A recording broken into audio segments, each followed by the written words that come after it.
Your parents are no longer an authority in your life. You are the authority of your life. But abusive parents want to continue to own you throughout your entire life by keeping you attached to a kind of an emotionally abusive umbilical cord.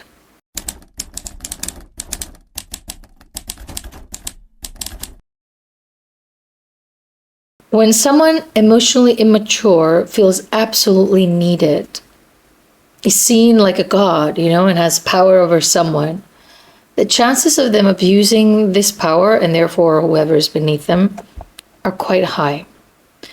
When those you need thrive of being needed and define themselves in their sense of worth and importance through you needing them to manage your every move, they will probably use it against you.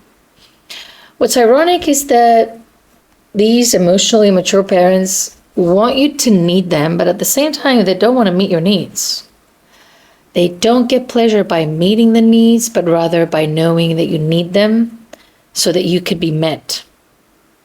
Because that's the most important lever of control they have on you, because everything you want is in the hands of one almighty person. Abusive parents want you to need them and train you to constantly look at them. You need their approval, their help, their love, but they'll never give any of that to you. They want you to just think they will give it to you, but it never happens. So you keep trying harder and harder. Their sense of importance comes from feeling more powerful than you, an experience they tasted during your younger years that kind of became an intoxicating source of supply, an endless, or so they hoped, supply of feeling important.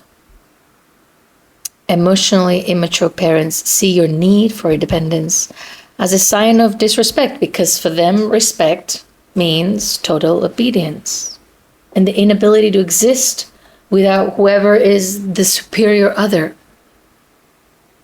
And it's funny how they demand so much respect, but they give absolutely none.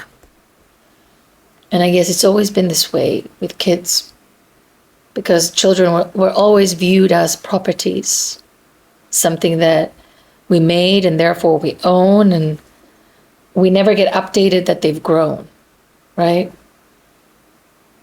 Adult children are still viewed like toddlers that need guidance.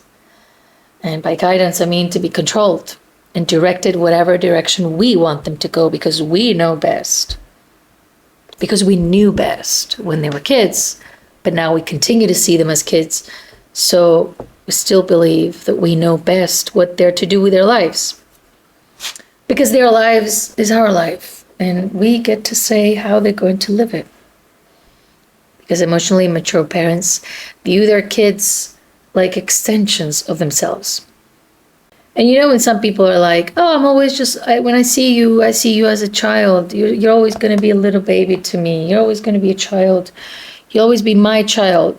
In language of abuse, that means you will always be considered someone whose opinion I don't respect, and someone who I don't think can manage their own lives, and someone for whom I will always make decisions for. So you don't want to be seen as a child anymore. And you know what? I think, of course, this is probably the part of me that's the adult, and retrospectively looking at my own childhood and remembering the childhood of my own clients. Being a child is probably very frustrating because you can't do anything on your own. Everybody has to be telling you something, what to do, when to do it.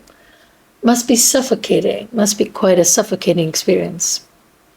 Because most parents will not let you just exist in it, right? They'll always be there to kind of control it, not let you grow into who you're becoming, but then constantly try to mold you back to whatever figure they decide that you should be.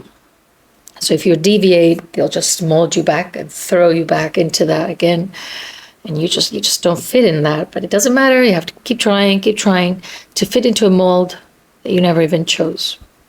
So the other thing that's very interesting with how these types of parents remain the authority in our lives is how there's this dark dynamics that are happening between us that we, of course, are not aware of, but we also respond to quite naturally in a fawning way, in a fawning manner. And that's more like the idea or the experience of experiencing the emotionally mature parent feel threatened by your skills, your gifts, your talents, who you are, because they cannot control you. And so what happens here is very well described in Robert Greene's 48 Laws of Power. He has this law that says, never outshine the master. And that's the kind of thing that happens when you have emotionally mature parents. You don't know this rule, this law, and you just existing may outshine this master that your parent is. And then you get in trouble. And so they go from the figure that was supposed to nurture you and support you through life to becoming your biggest enemy. And the biggest authority in your life, the one you're always trying to please. So in this law, Robert Greene explains or tells of this story of this, I don't know if he was a general, he was somebody working for a king somewhere, and then he planned this party, which was a massive success. It was incredible. And the next day he got punished or fired or kicked away from the area because the king saw how skilled he was and how good he was with the guests and how well connected. So he saw him as a threat. And so in these types of insecure dynamics, Greene suggests that there's ways to kind of navigate it so that you help this other person not view you as a threat by softening the effect of who you are has on them. So you don't look as threatening. You flatter them, and you just pretend you're less than them so that they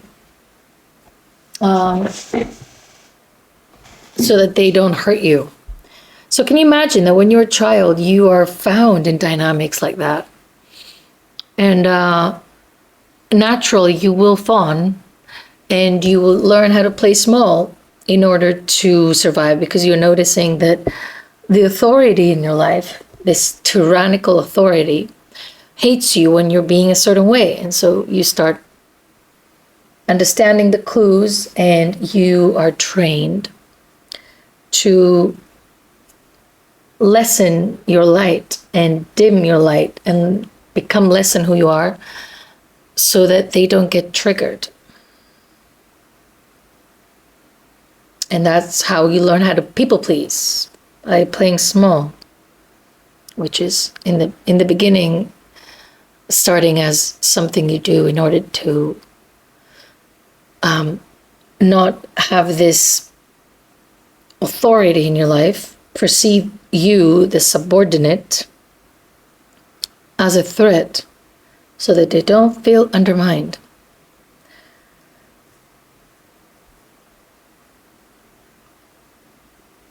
So there's this strategic navigation of power dynamics in which, for us to survive them in our childhood, we will naturally fawn or try to sort of make less of ourselves so that we can stay safe. It's a very natural response.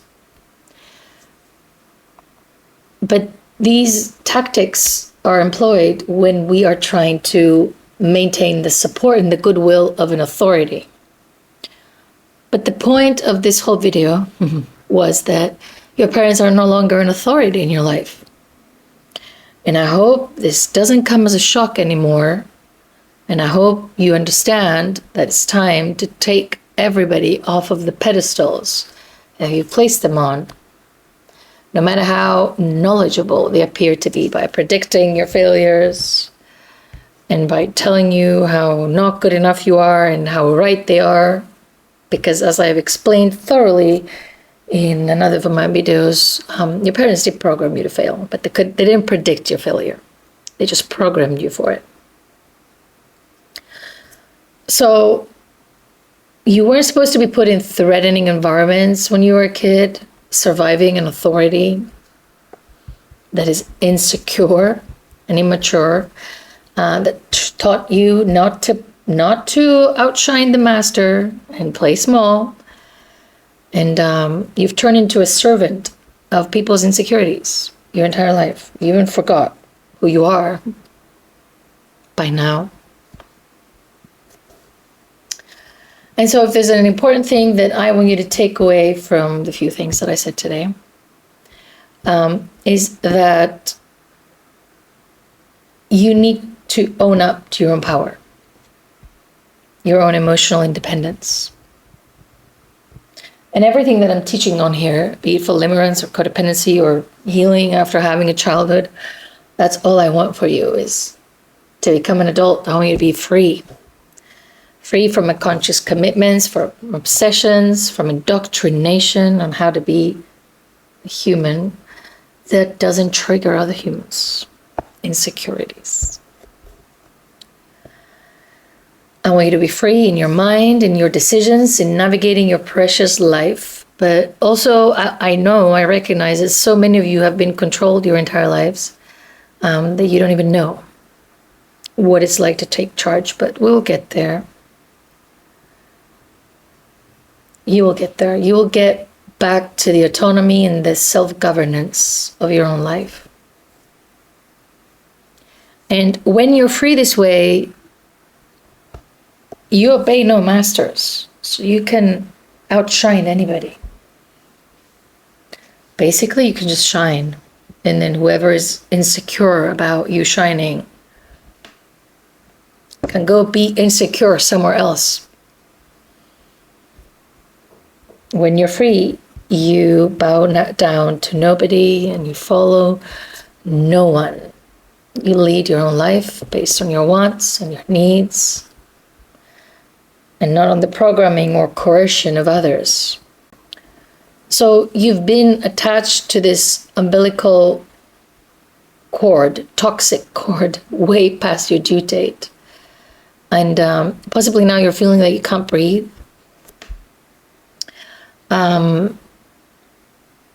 Because this person has been force feeding you the beliefs and the predictions and all of the things about your life that you don't know how to do it for yourself anymore. But it's time to detach yourself, because your parents are no longer the authority of your life. You are. That's all for me today. I'll see you guys soon.